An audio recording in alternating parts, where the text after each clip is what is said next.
Peace, y'all. I'm back again, YouTube family. Angel's here as well. We'll see how long she can last in this hot sun. We'll see how long I can last. But today, this is a very special video. I'm very excited to share with you all that I have made it to 1 full year living on my off-grid farm. My name is Deja, and I hope you find serenity. I hope you find serenity.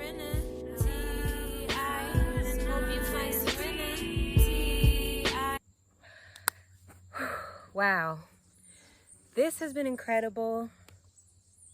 I'm currently cooking, so if you see the smoke, that's because I'm cooking on the fire out here. So, wow, 1 year off the grid. I cannot believe it. The time has been a lot of things. Like, in some ways, it feels like it flew by. But also, when I think of all the things that have happened in this past year, I'm like, wow, this was a very, very, very full and productive year. So much learned. And I'm so looking forward to many more years spent here on this land. Let this be the first of many. So today I'm going to share with y'all 3 challenges, 3 like of my main challenges since I've been here, and 3 highlights. Like my most precious moments here. Honestly, they're so infinite, but I'm going to focus on 3 and 3. And then I'm going to just tell y'all a little bit about what I'm doing here, like why I have this farm. And if you want to know more about how I ended up here in Costa Rica and a little bit of background as to why I even wanted to get land, then you should check out this video, which I will put somewhere here. And I'll also put it in the description that I posted, I think last year, maybe the year before that, about how I ended up here. So let's get started. I want to start, challenge. Yeah, I'm going to start with a challenge. So, as many of you know, I don't have electricity here on the farm. I have like a small little solar battery that I charge up and use to like charge my phone. But for the most part, I can't do anything that requires electricity.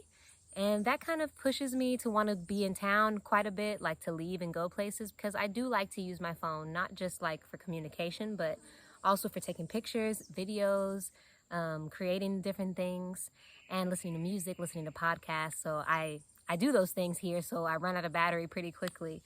So usually after just like maybe 2 days of being on my farm, I'm like, all right, it's time to go into town. And the thing with that is I don't have a vehicle. So that has been, like, those things together have been a big challenge. Like, not having electricity has been a great learning opportunity, but it forces me to, like, yeah, like, I have to move different with my electronics. And I realize how much I use them, especially for my work, having, like, wanting to create things for Patreon and for YouTube and all these things. So, yeah, that has been a challenge. And because I don't have a vehicle, whenever I want to go to town, you know, I have to walk about 30 minutes to the main road, and then I take a bus or like a pirate taxi to get to town. For a while I did have a bicycle. It was just like I was borrowing it from a friend while she was in Europe, but that is gone now. It's back with her. So that was really helpful, and I really want to get another bike. But yeah, and I would love to get a vehicle. I mean, I've wanted that, and I've tried to put energy towards that throughout my time here, but I just really have not had enough funds to get a car or a 4-wheeler. But for a long time, I've had this vision of me having a 4-wheeler, so I still trust that that can happen for me in divine timing. I know me having to do all this walking has also been like purposeful on some level, because it's like exercise, and it's just an opportunity to be super fucking present with myself and with the earth. So while it is a challenge, it's also a blessing. But yeah, sometimes I do not feel like making that walk, and it's like a lot of energy, like as far as like I have to use a lot of time to do simple things, you know, whereas if I did have electricity at home, I wouldn't leave so much, because I could just do a lot of stuff at home, and then when I need to recharge, I just recharge, and I don't have to go anywhere and be social or anything. I don't have to take a walk. I don't have to spend money. It's just right there. So that's a luxury that I look forward to having. I've actually been fundraising to get solar panels. Y'all see, the solar is booming. It's hot out here. So I would really love to be able to use that green energy source, but I genuinely just haven't had enough money yet. So I'm in the process. I've been fundraising. I did do benefit concert here on YouTube. So it's up if you want to go back and watch it. And if you want to send a donation, I'm still accepting. I have so far received $305 in donations, and I need $950 to get the panels and the battery. So we on our way, you know, we on our way, like a quarter of the way there. But yeah, that's been like the biggest challenge. It's like having to get around and having to do so much, like efforting a lot more to do the simple things has been a big deal. Like I don't have Wi-Fi here either, so then I have to go and do Wi-Fi stuff in town. And sometimes I want to do Wi-Fi stuff just in my own space and in my own comfort. But instead I have to do them always in public places, which is just a different vibe. And of course I'm adjusting, I'm surviving, but that has definitely been a big challenge. So now on to our first highlight. Wow, y'all, my first highlight was February 22nd, 2022. Yes, for that, how many twos? 222222 portal. I've always loved the number 22 and just twos in general. I'm born on a 2, March 2nd. So I knew on that day I wanted to do something special, and it was right when it was actually just 2 days later, another 2 days later is when I made the final payment on the land.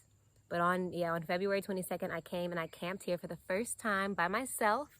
It was the first time anyone slept here in ages, I believe, because I've shared this before, but no one was living on this land before me. It was cows, so I'm the first human to live here.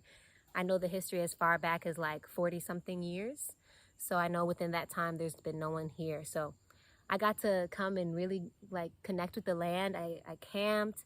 I had a mushroom journey, a psilocybin ceremony by myself. I created a little altar, and I made some videos of this. So if I can find them, I'll add them in here.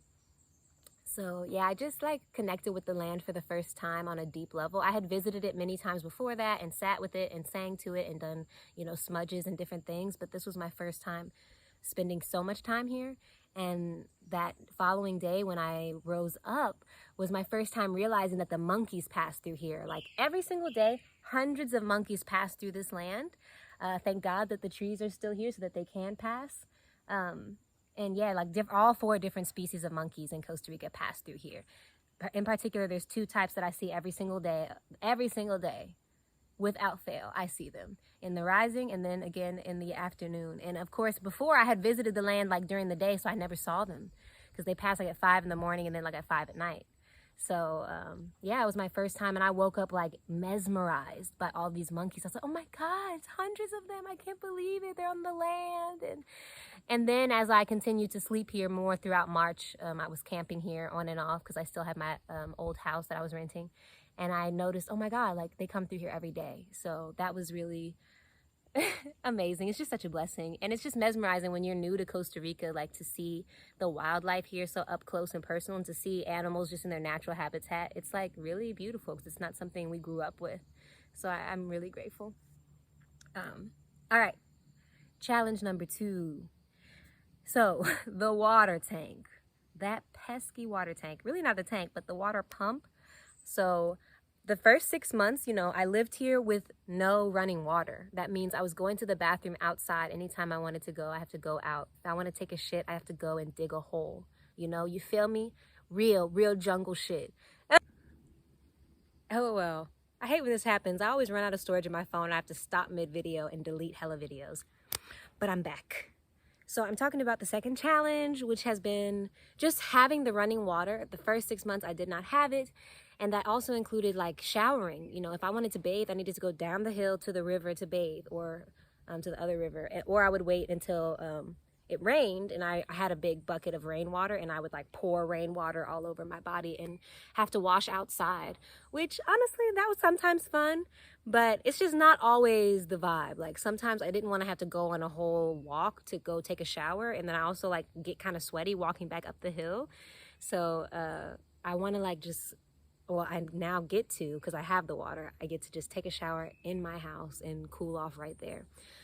So because I don't have electricity, in order to get the water, I'm getting water from my river, which is at the bottom of my hill, which is a pretty steep hill. To get it from down there up here, I have a water pump. I actually explained this in detail in a video I have called the Sovereignty series. It's available on my Patreon, and it's also available for purchase on my website. And I have 2 videos talking about food, water, and land sovereignty. And of course, during the water sovereignty, I talk about this. So I do have free water. It's coming from the river. But sometimes I just have issues with the water pump. Like, just different things have happened, like as far as with the connection. I don't really want to go into much detail, but I sometimes have issues with it. Like, sometimes I can't fill it, and so I go without water for a period of time. And it's always a frustrating thing because I just want it to be easy. Like in the United States, like water just comes out the damn knob, and like we don't even know where it's coming from, and it just flows, and like you have hot and cold. I'm like, how is that happening? Like it's literally such a luxury. Now that I've lived like I live now, I'm like, yo, like where's the water coming from? So yeah, that has been a challenge overall, but it's right now I have water. I got a full tank. I was able to shower today. I've been washing dishes.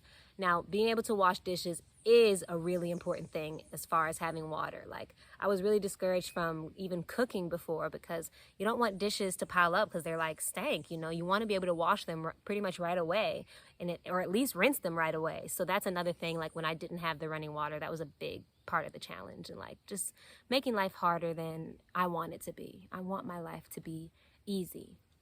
All right, highlight number 2. Highlight number 2. Oh, this is so funny. I actually didn't plan this, but my second highlight is when I got the water running.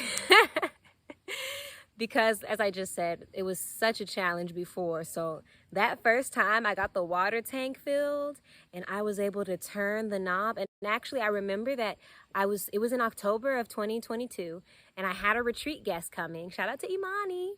I had a retreat guest arriving and I was trying to get the water running for like 5 days prior. I had the tank and everything was set up and like something was happening. I can't remember, but something was making it so it was delayed, like with the guy who was helping me.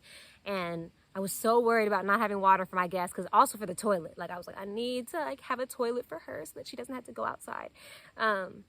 And he literally got it, like he was literally still here working on it when she arrived for her retreat and was able to get it going and filling it maybe like 30 minutes later. So the first time I had water was during Imani's private retreat with me here. And that's like, I'm going to talk about this too, but yeah, like I've been having retreats this whole time, even despite the fact that I'm living like super rural, super simple. I've had a lot of people come through the space, both before and after getting running water, and they were still able to enjoy their time here. So yeah, like, you know, nature still is holding us, even if it's like a different lifestyle than what I'm used to. It absolutely is doable. It's doable. But humans, you know, we're innovators. We're always going to find a way to bring more ease and more flow, you know. So yeah. All right. The third and final challenge that I want to share about today has been the ants. Child, when I tell you today, hoy mismo, I had a whole bunch of ants in my bed. I don't know where they're coming from, y'all.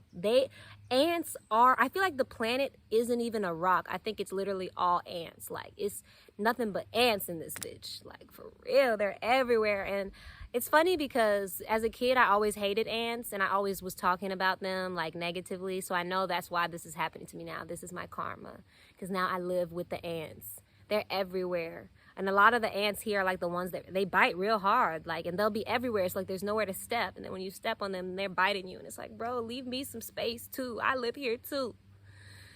So that has been a challenge, having them in the house. I had one experience where there's these ones called warrior ants, and they come in and they like, and it's thousands. Hundreds of thousands of them, and they'll come into a space and they actually, what they do is they're cleaning it. But I didn't know that.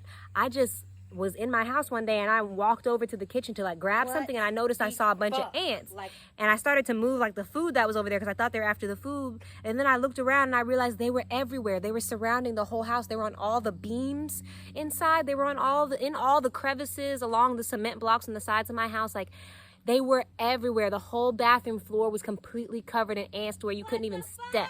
And I was terrified. Like, I had to call Ben, the guy who helps me, like, oh my God, the hormigas are here. They're taking over the house. I have to move out because they took over the house. I fully was like, oh my God, was there a nest? Like, what is this? Because I'd never seen anything like it. But then he explained that what they do is they clean. So they come in and they eat all the spiders and scorpions and like even like little lizards and stuff, and they clean the space completely. Like they eat everything and then they leave. He's like, just give them a couple hours and then they'll be done. And that's a fact, because I saw them pulling out hella scorpions, like, and eating them alive. And the scorpions I didn't even know that were in my house, like hidden in the crevices. And they were like all carrying them on their backs and eating them alive. And some big, huge spiders, they was eating them up. So I was like, honestly, go off, ants. But that was also the day before I had a retreat. So I was so scared that the ants had taken over the house. I was like, I can't have a guest in here with the ants doing this. Oh my God. So yeah, it's funny because yeah, they've been a challenge, but I do learn a lot from the ants too. Don't get it twisted. And I'm grateful for them that day because honestly, it was right before my retreat and they cleaned my whole house. So when I left and I came back, like the house did have a little sparkle to it. It really did. But yeah, as far as them being in my bed and biting me when I sleep, that is an issue. And I really want that to be solved. And that was just happening to me last night. So that is still a struggle. All right, and I'm gonna share with y'all my last and final highlight.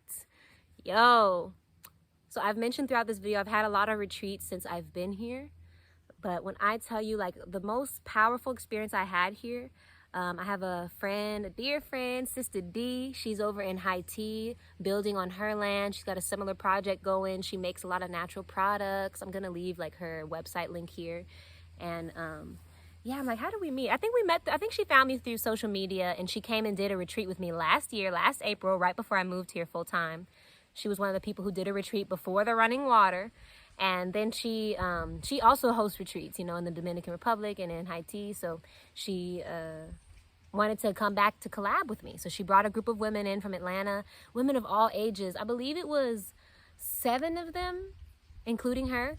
And I also had 2 women already here that were friends of mine who were visiting. And so in total, I had 9 women here on the farm. And one of them left, so it ended up being 8 of them that did the mushroom ceremony with me later in the night. And this was the first new moon of 2023, the January new moon. And it was just incredible to have this group of Black women on my farm. The oldest woman, I think she was in her like early 60s.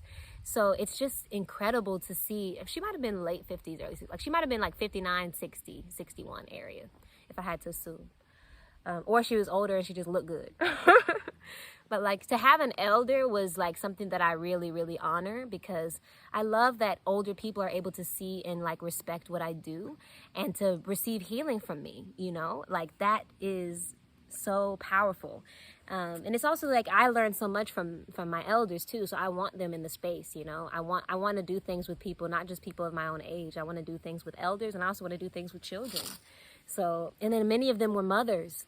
So I was like thinking, on top of the fact that I'm working with these women right now with this mushroom ceremony and sharing this medicine music, but also I am like, on some level, I'm also able to touch all of their children. Like one of the women that like was saying she had 5 kids and 2 of them were doulas. I'm like, yo, this shit is amazing. Like to have y'all's energy and y'all's power sitting on this land when I was once, you know, envisioning what I wanted to do on this land. And I was like, oh, I want to have groups of women and I want to do healing ceremonies around the fire and I want to sing to them and I want to do inner child healing workshops. And then to get to actually do that in like a really beautiful way, it was so deeply satisfying, like to see them sitting here and receiving the medicine from me, and like some of them having you know, the psilocybin medicine for the first time in their lives right here with me.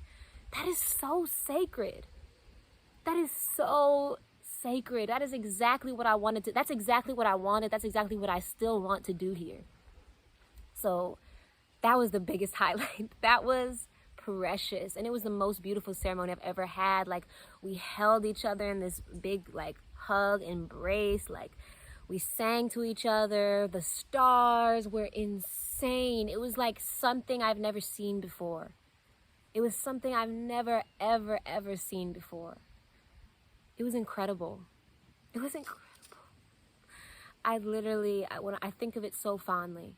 And every retreat I've had has been precious like that. Like I also had like a really beautiful one with 2 sisters who came, and who came from was it South Carolina or North Carolina? I feel like they were from South Carolina and New York. Like they had lived in both places. But yeah, like that was incredible. Like to have these sisters, shout out to Portia and Porche, and having their energy here, and just so much deep healing has happened already. And I'm like, oh my God, this was just year one. This was only the first year, like the first solar return for the farm. Dang, this is amazing.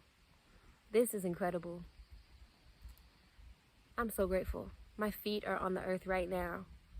And on that first day, like I said, on February 22nd, when I came here, I talked to the land. I told the land what I wanted to do here. And I asked permission, and I got like this resounding yes. I felt so loved by the land, so embraced. I can feel it even now. Like, it's so happy to have me here. And I'm so happy to be here.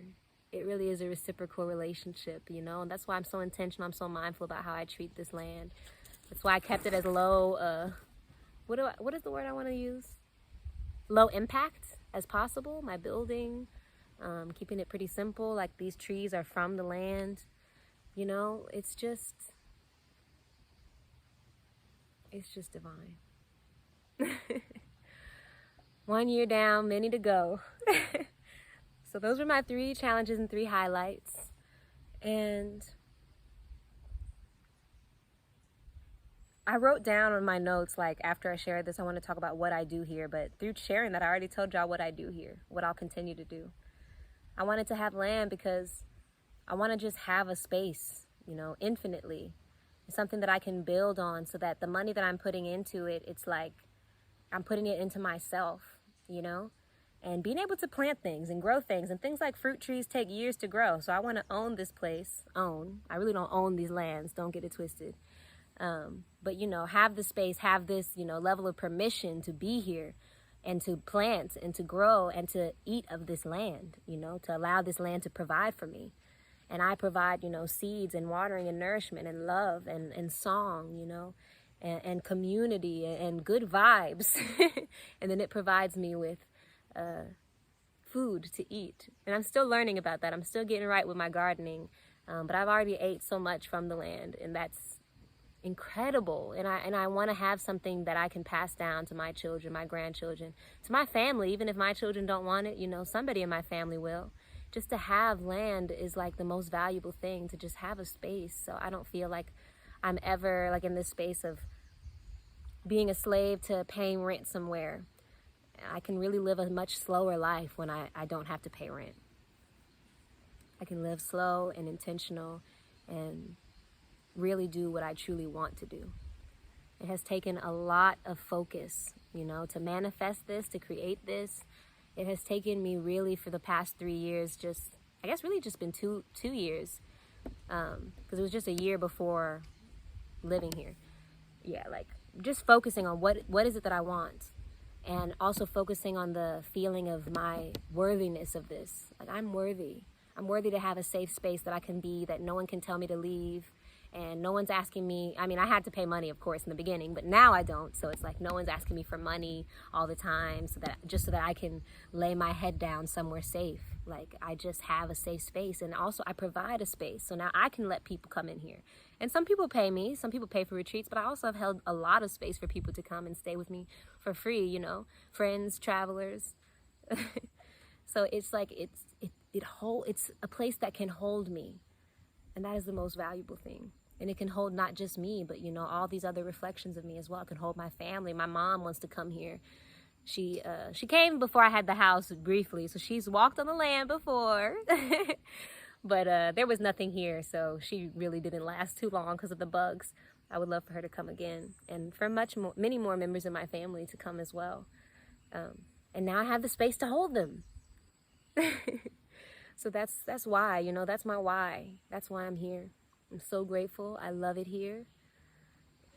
There are challenges. I do cry. I have times where I'm like, why did I choose this? Why? Like, whenever I don't have running water, or like some other things are happening, like my stove stopped working, so I had to switch to cooking on the fire. And when it first happened, I was like, why? Why is this happening to me? Like, why am I choosing a life that is so full of challenges? And it's because I needed to strengthen myself, you know? I needed